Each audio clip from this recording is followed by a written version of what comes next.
Amados, quisiera que tomen sus Biblias en Segunda de Samuel, el segundo libro de Samuel. Second Samuel. If you prefer English, you can read in the screens some Bible verse, some titles, algunos versos bíblicos, algunos títulos los he puesto en inglés para las personas que prefieren el inglés. And also we have a few Bibles in front of your seat. Enfrente de tu silla tienes algunas Biblias. Sé que varios de ustedes lo van a poder utilizar este día. Y los demás, utilicen la Biblia en español, por favor. Saben ustedes que muchas veces cuando nos encontramos con alguna historia un poco triste en la Biblia, y hay varias, pero tal vez la de hoy es una de las más tristes, como dicen algunos cristianos. Incluso alguien por ahí preguntó, ¿por qué Dios permite que ciertas historias tristes estén aquí en la Biblia? ¿Por qué mejor no dejó todo lo lindo, todas las historias bonitas, todas las historias con final hermoso, y así hubiera sido un libro más lindo? Bueno, justamente esas historias a las cuales de repente usted llama historias tristes o historias un poco tal vez desgarradoras de corazón, son justamente esas vivencias de la Biblia para que usted y yo podamos ser formados a través de la palabra de Dios. Pero no solamente en la Biblia encontramos algunas historias tristes como la que vamos a leer dentro de un instante en Segunda de Samuel. También el ser humano tiene muchas historias tristes, muchísimas. Se podrían escribir miles de libros con historias tristes de diferentes personas y con diferentes experiencias. Creo que nunca olvido la historia que hace algunos años me relataron de aquel hombre, un cristiano ya formado, adulto, y que era un preeminente ingeniero en una importante compañía aquí de Estados Unidos.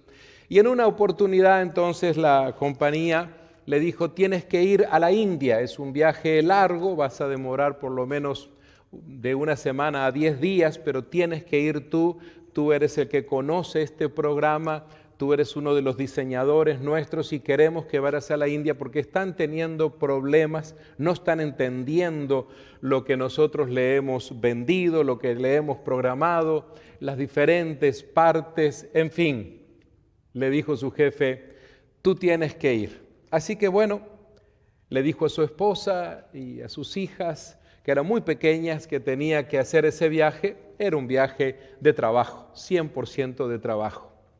Cuando llegó entonces a Bangladesh, le recibieron con mucha alegría la gente allí, porque sabían que él les iba a ayudar a sacar adelante el negocio, la empresa.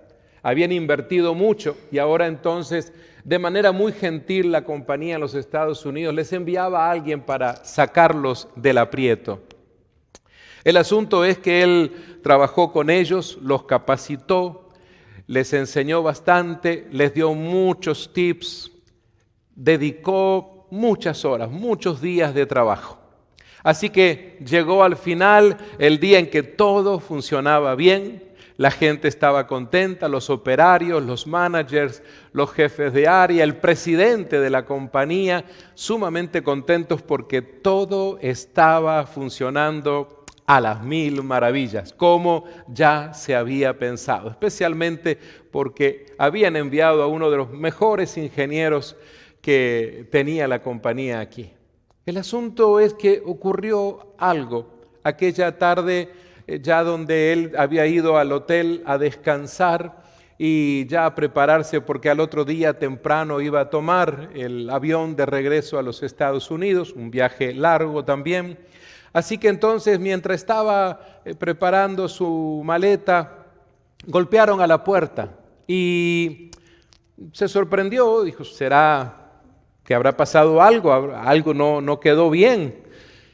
Así que cuando abre la puerta, delante de él estaba una hermosa muchacha, morena, que le saluda y le dice buenas tardes y se mete a su habitación. Y quiero decirte que vengo pues en nombre de nuestra empresa, nuestra compañía, a darte las gracias por todo lo que has hecho por nosotros y especialmente porque nuestra comunidad vive mucho de lo que hace esta fábrica aquí. Y entonces él, extrañado, le dijo, bueno, muchas gracias, ya me lo han agradecido mucho, hasta me han dado algún que otro regalito, me han llevado a comer, así que muchas gracias. Y él le dijo, bueno, pero eso no es todo, yo soy tu último regalo. Así que entonces al principio se sintió muy incómodo, pero lamentablemente la sagacidad tal vez de la mujer lo fue envolviendo cada vez más y simplemente le dijo tomemos algo y el alcohol y otras cosas fueron llevando a que terminaran donde usted está pensando que terminaron.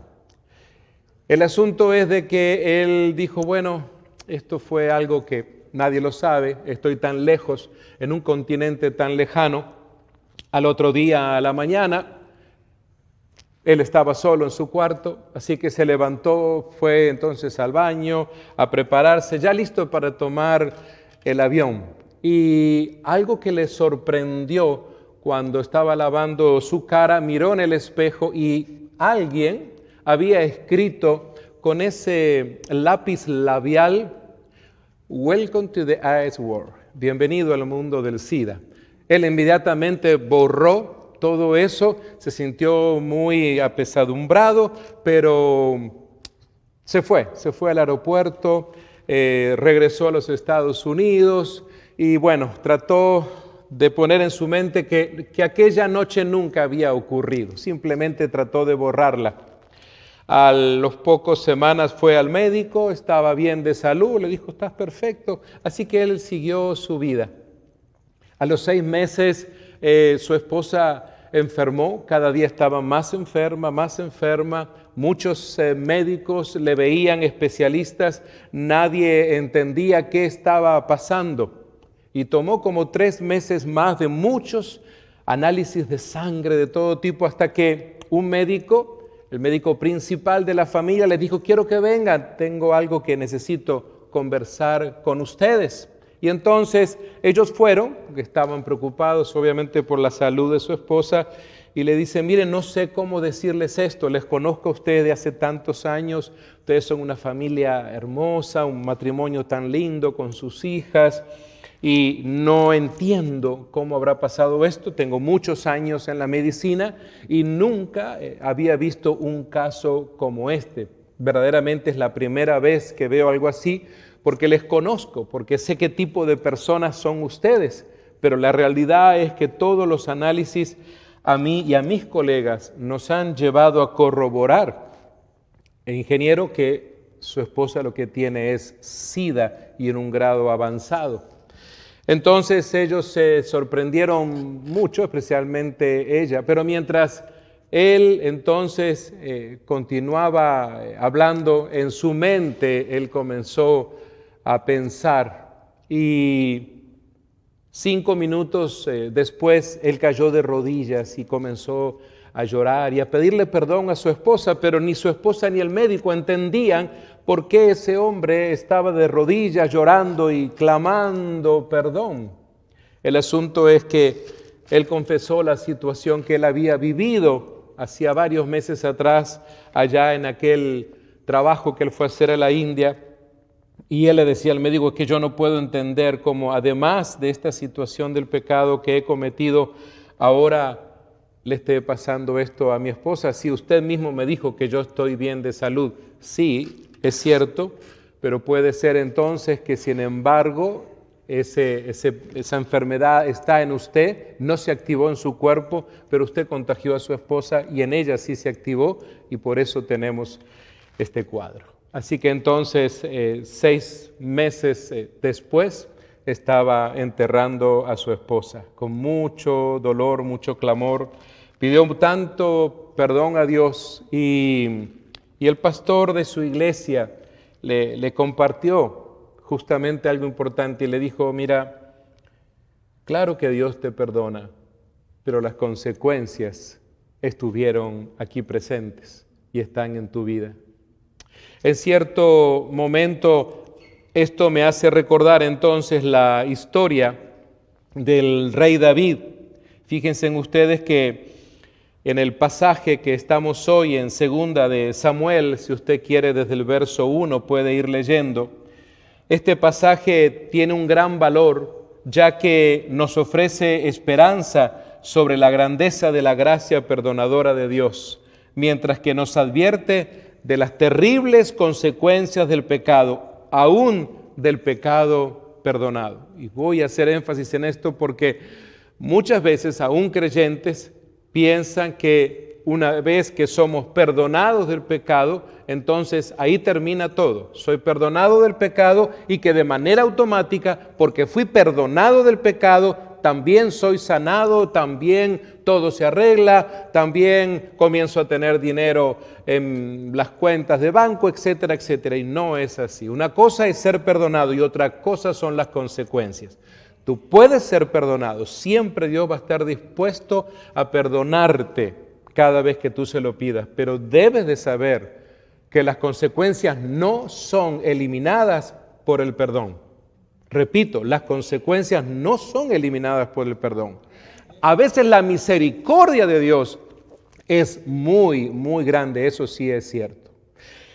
Y usted dirá, bueno, pero para decir algo así tiene que haber base bíblica. Y a eso es justamente a donde quiero llegar, amados míos, porque cuando nos acercamos a este pasaje de segunda de Samuel, capítulo 11, versos 1 en adelante, encontramos a David en su mejor momento.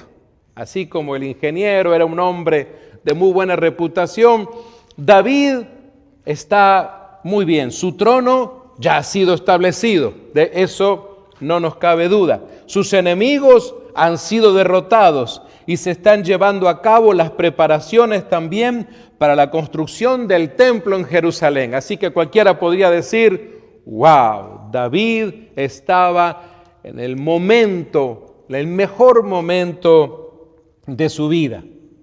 David de repente tiene lo que llamamos en el lenguaje popular una metida de pata. En aquellos tiempos los reyes acostumbraban ir a las batallas con sus soldados y sus generales. Es cierto que alguno de sus capitanes le había dicho que preferían que él se quedara en palacio. Ya no era aquel hombre de 30 o de 40 años tan fuerte y vigoroso y capaz de con su espada luchar y contra 3 o 4 soldados del enemigo. Ya ahora estaba entrado en años. Hubo una oportunidad que estuvo al borde de la muerte, si no fuera por Jonathan y otros. Así que entonces, quédese en el palacio, rey. Total, su trono ya está bien consolidado. Ahora estamos en la mejor época. Nuestro ejército es muy bueno. Recuerden ustedes lo que habíamos hablado de aquel censo que había hecho David, lo cual también trajo consecuencias. Así que entonces se quedó en el palacio. Pero ¿qué te sucede a ti y a mí? ¿Qué nos sucede cuando no tienes nada que hacer? ¿Qué pasa cuando no hay nada que hacer? Y empiezas a caminar por una terraza muy hermosa, muy linda. Empieza David entonces a mirar la ciudad, la colonia, a lo lejos la construcción del templo que va muy bien, y de repente sus ojos se enfocan, y muchos de ustedes conocen esta historia, en donde hay una alberca o una piscina, vamos a decir, y allí hay una muchacha, una mujer muy hermosa, según la Escritura, que está allí en el agua de la piscina.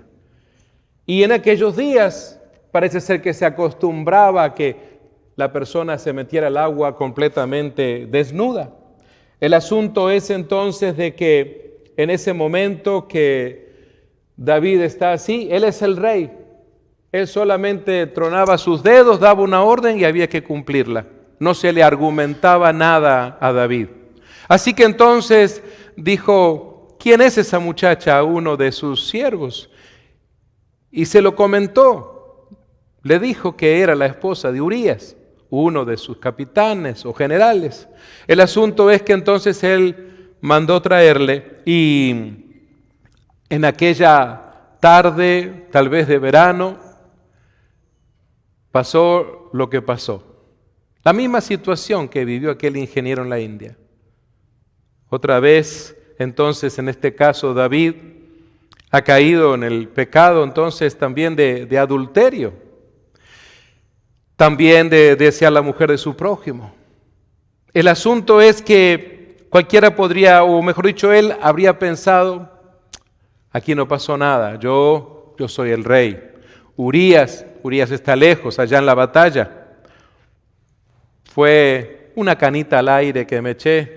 Mis siervos, ellos no me van a decir nada, son mis siervos. Pobre de ellos si hablan. Así que aquí no pasó nada, podría haber dicho David. Pero sabemos entonces que luego manda Betsabé a un mensajero para decirle simplemente dos palabras: estoy embarazada o estoy encinta. Así que entonces David dijo, tengo que hacer algo al respecto, porque esto no lo puedo ocultar así nomás, un embarazo no se oculta así nomás. Recordemos que en aquellos tiempos no se practicaba este asunto que hoy lamentablemente se practica tanto en los Estados Unidos y bajo leyes, para peor todavía, concernientes al aborto. Pero de eso ni se pensaba desde esto. Así que entonces David lo que está pensando es en que tiene que salir adelante de esto. Entonces se le ocurre una buena idea. Como dicen mis hermanos en Centroamérica, se le prendió el foco. Muy bien, se ve que estamos en la sintonía. En Ecuador también se dice así. Y entonces dice que traigan a Urías, que venga a descansar, que pase unos días con su esposa y listo, ya está. Ya todo quedó cubierto. Cuando ese bebé nazca, vamos a decir, obviamente, que es de Urías y de su esposa. Un regalo de Dios para este general tan valiente. Urías vino, dejó la batalla, fue obediente, regresa entonces al lugar de Jerusalén, pero él nunca, ni siquiera puso un pie en su casa. Lo máximo que hizo fue quedarse en las barracas de descanso de los soldados, de otros soldados. Cuando David se entera de esto, no, a ver, espérense, así no funciona esto. Yo necesito que Urías pase la noche, por lo menos una noche con su esposa, ya está. Así que entonces lo invita a comer, lo emborracha y lo manda a la casa. ¿Y qué creen que pasa? Que Urías no va. Porque Urías decía, ¿cómo yo siendo un soldado, teniendo a mis compañeros ya en el frente de batalla, yo me vengo a descansar y de repente también a pasar un buen tiempo con mi esposa? Eso no es justo. Así que él era muy fiel, honraba mucho a sus compañeros de milicia. Así que se quedó entonces en aquellas barracas de descanso de los soldados. Volvió entonces al frente de batalla porque había entendido que ya había pasado su descanso. Y David comienza a preocuparse, que dice, esto no está funcionando. Los días van a pasar, los meses, ese embarazo se va a empezar a ver. Urías sabe que no estuvo con su esposa, así que entonces otra idea más. Y ahora la idea lo llevaba a algo peor. Porque fíjate que eso ocurre con las mentiras. Eso ocurre también con un pecado, va atrayendo a otro pecado. Y ahora no solamente ha sucedido el pecado del adulterio, no solamente el hecho de haber roto los mandamientos de Dios, el quinto, el sexto y el décimo mandamiento lo ha roto porque él deseó la mujer de su prójimo, cometió adulterio y ahora otro mandamiento iba a romper porque fue el artífice intelectual de la muerte de Urías. Si bien él no lo mató con su espada, sin embargo él orquestó, preparó todo para que en el frente de batalla él muriera. Primero que se acercaran mucho a los filisteos, y ellos eran muy buenos con los arcos y las flechas.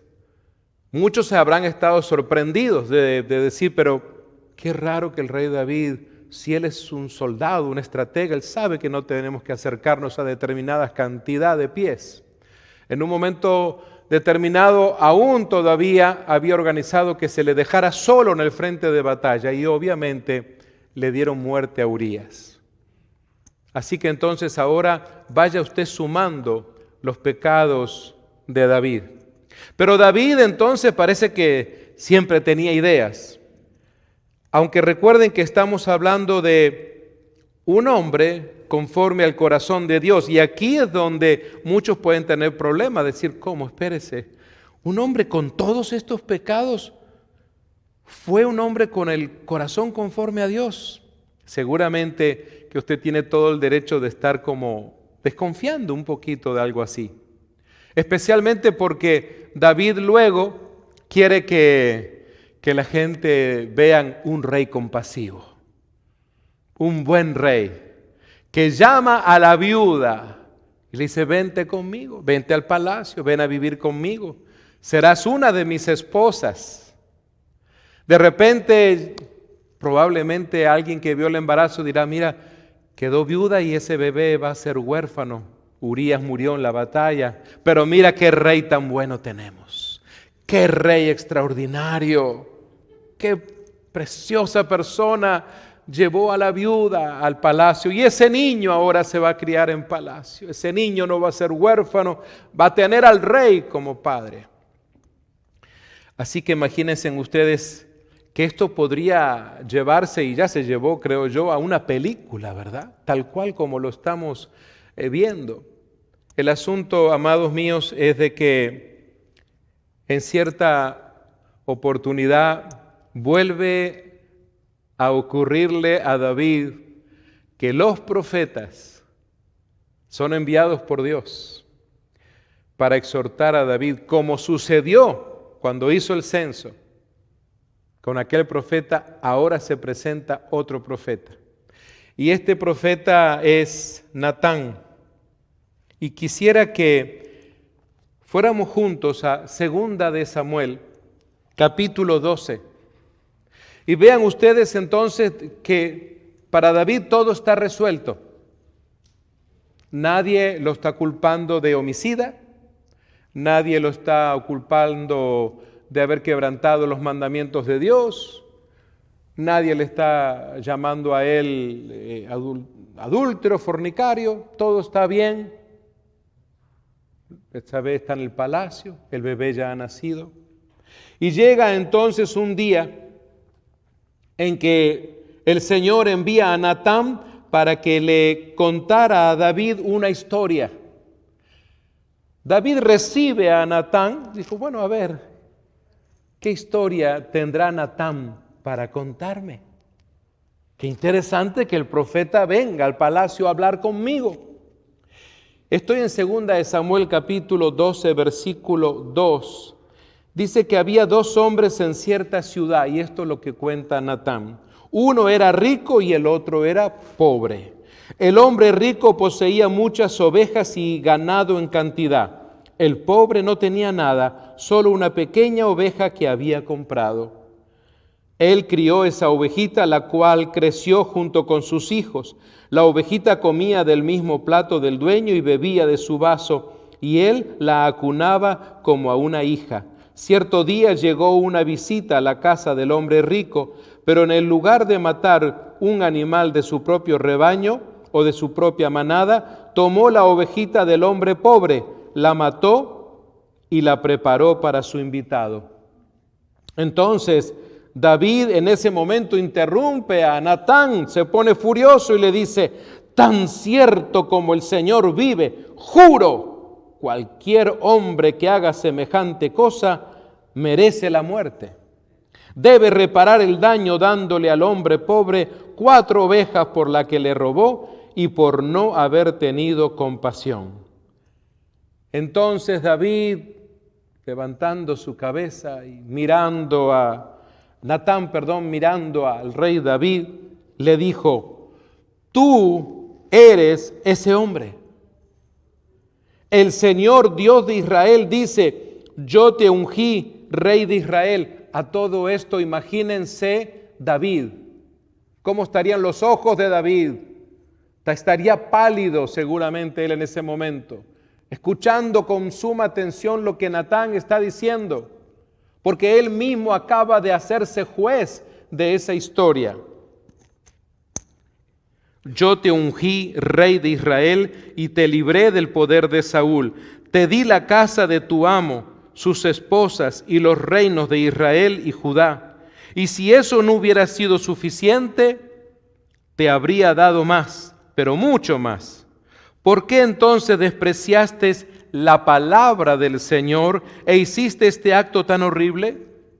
Pues mataste a Urías, el hitita, con la espada de los amonitas y le robaste a su esposa. De ahora en adelante tu familia vivirá por la espada, porque me has despreciado al tomar la esposa de Urías para que sea tu mujer. Aquí la advierte de las consecuencias. Esto dice el Señor: por lo que has hecho, haré que tu propia familia se rebele en tu contra. Ante tus propios ojos daré tus mujeres a otro hombre, y él se acostará con ellas a la vista de todos. Tú lo hiciste en secreto, pero yo haré que esto suceda abiertamente a la vista de todo Israel. Después, Natán regresó a su casa. El Señor le envió una enfermedad mortal al hijo de David, al bebé, que tuvo con la esposa de Urías. Así que David le suplicó a Dios que perdonara la vida de su hijo, y no comió y estuvo toda la noche tirado en el suelo. Entonces los ancianos de su casa le rogaban que se levantara y comiera con ellos, pero él se negó. Finalmente, al 7º día, el niño murió. Los consejeros de David tenían temor de decírselo. No escuchaba razones cuando el niño estaba enfermo, se decían entre ellos. ¿Qué locura hará cuando le digamos que el niño murió? Cuando David vio que susurraban entre sí, se dio cuenta de lo que había pasado. ¿Murió el niño?, preguntó David. Sí, le contestaron sus consejeros. Ya murió, ya partió. De inmediato David se levantó del suelo, se lavó, se puso lociones y se cambió de ropa. Luego fue al tabernáculo a adorar al Señor y después volvió al palacio donde le sirvieron comida y comió. Hasta ahí esta porción de la palabra. Amados, lo que acabamos de leer es la consecuencia también del pecado. Así al principio del compartimiento de la palabra, hoy día aquel hermano, aquel ingeniero tuvo las consecuencias de tener que enterrar a su propia esposa por su propio pecado y dejó a sus 2 hijas también huérfanas. Ahora entonces, en este caso del relato bíblico, David ha tenido que enterrar a su propio hijo por la consecuencia de su pecado. Fíjense ustedes que cuando leemos esto, hay 3 lecciones prácticas que al menos yo creo podemos aprender. Porque usted dirá, hasta aquí la historia es muy triste la historia en realidad. ¿Por qué mejor Dios no quitó esa historia? Porque incluso de repente alguna persona, aún no creyente, pueda usar algún argumento ahí para decir, miren lo que hay ahí en la Biblia. Miren lo que Dios hizo, le mató al bebé a David. Pero amados míos, esta historia está aquí y fue real para que nosotros podamos sacar aplicaciones para nuestra vida.